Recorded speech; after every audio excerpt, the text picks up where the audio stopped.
Men do this all the time. It's why I don't really have, I probably should, I get criticized for it. I don't have a lot of sympathy for men in these situations. They make horrible decisions based on crazy ideas. Anybody should be able to look at that image of a guy down on his knees bearing a diamond saying, this is how I want our life to be, as totally unsustainable. Right. But it doesn't even enter our minds. We're just like, oh no, she's smiling. Because it's been programmed into us for like 1,000 years. Exactly. And it is not a natural arrangement between men and women. Like I said, gynocentrism, certain amount of it is natural.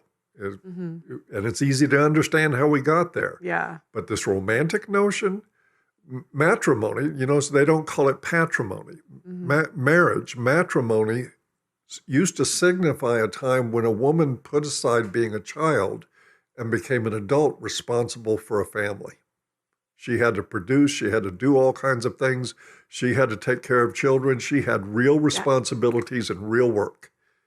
And then when we brought romance into it, the object became, oh, you don't have to work. We just put a cushion under your butt and you can enjoy life that way. Yeah, well, because that's what I would always hear is that we didn't have to work back in the day, but we used to live on farms. So I'm like, life was a billion times harder if you were a stay-at-home wife 100 years ago. And I hear most of that crap from men who think somehow that there was this magical patriarchy in the past where women didn't work. Women worked brutally hard and had shorter lives because of it for thousands of years until we developed the technology to rescue them from that.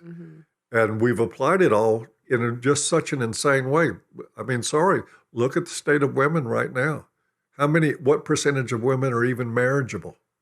Right 3% statistically, if you want no tattoos, no debt, and and under the age of 35, I think. Yes, and there's a couple more they added into it, but it was like in the book of Numbers, like not overweight, no other kids. 3%. Yeah. And so it becomes a man's job. And here's the problem. Just have to man up and marry these whores. Yes, of course they do. That's the right thing to do. And that's what they've been doing, which is why, half of the marriages are failing. And then 70% of second marriages are failing.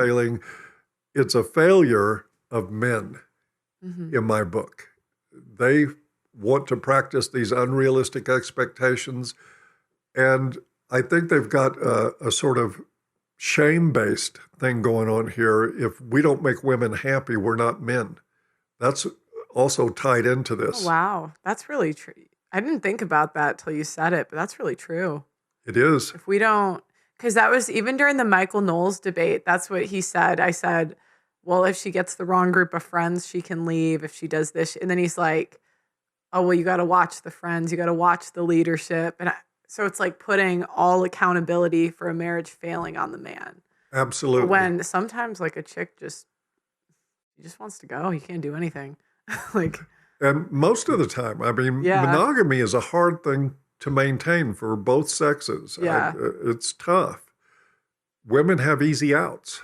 And if men don't make her happy, the first thing she's going to do is attack his masculinity. When she goes out and badmouths him, it'll be all things that undermine his status as a masculine man. He doesn't work hard enough. He doesn't pay enough attention to me. He doesn't do this.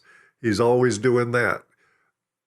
These are things that shame men, and we buy into it instead of,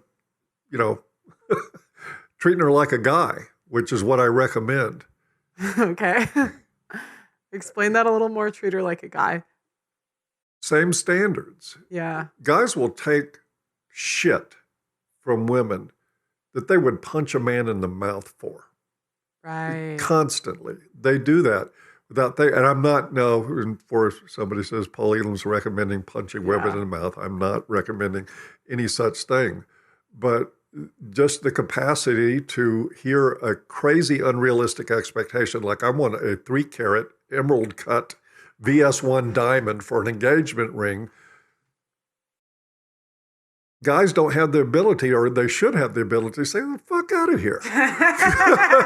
Go buy one. I did a show and a girl wanted a $200,000 engagement ring for an overweight, like 33-year-old woman.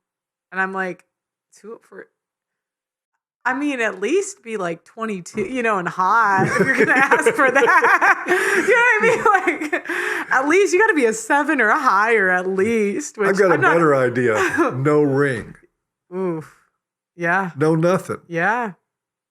We are in an age where I think it's okay for men to start telling women, you're responsible for your own happiness. If you need a piece of carbon mined by slave labor, a 12-year-old in Africa, to feel good about yourself, go buy one. Right. Women can work. They can produce. Mm-hmm. Guys won't do that because it makes them feel unmasculine. Right. And so it's a trap. Nobody's going to survive. And love is a funny thing. The romance stuff and infatuation, none of that is love. It never was love. Mm-hmm. Love comes 15, 20, 25 years into a relationship with somebody. And how do you get to that point where there's real intimacy and real love if one person's fawning over the other all the time? All it does is build resentment and entitlement. Mm-hmm.